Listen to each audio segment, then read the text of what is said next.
এক গরিব কৃষকের কষ্টের গল্প।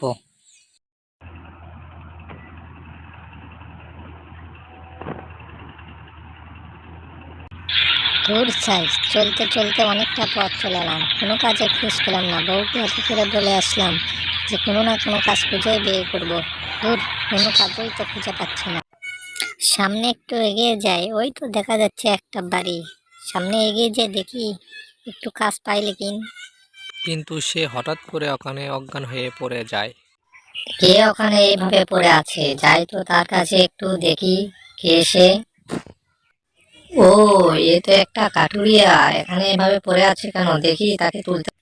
আমি পাশের গ্রামে থাকি, আমার গিন্নি আজ দুদিন হলো না খেয়ে রয়েছে, তাই আমি এখানে কাজের উদ্দেশ্যে এসেছিলাম, কিন্তু আমি অজ্ঞানে পড়ে যাই। ও, বুঝতে পেরেছি, এই নাও, এখানে কিছু টাকা আছে, এখানে সৎ কাজে ব্যবহার করো এবং ভালো লোকদের সাহায্য। আপনাকে অসংখ্য ধন্যবাদ আমাকে সাহায্য করার জন্য। আমি সৎ কাজে টাকা ব্যবহার করবো এবং গরিবদের সাহায্য করব। তারপর লোকটি বাড়িতে চলে আসলো। গিন্নি, ও গিন্নি, কি হয়েছে? ডাকছো কেন? জানো গিন্নি, আজ আমার সাথে কি হয়েছে জানো?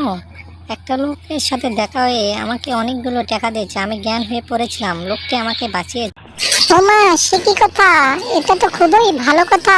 এই টাকা দিয়ে আমরা সৎ কাজে ব্যবহার করব এবং আমাদের সংসারের সমস্যা দূর হয়ে যাবে।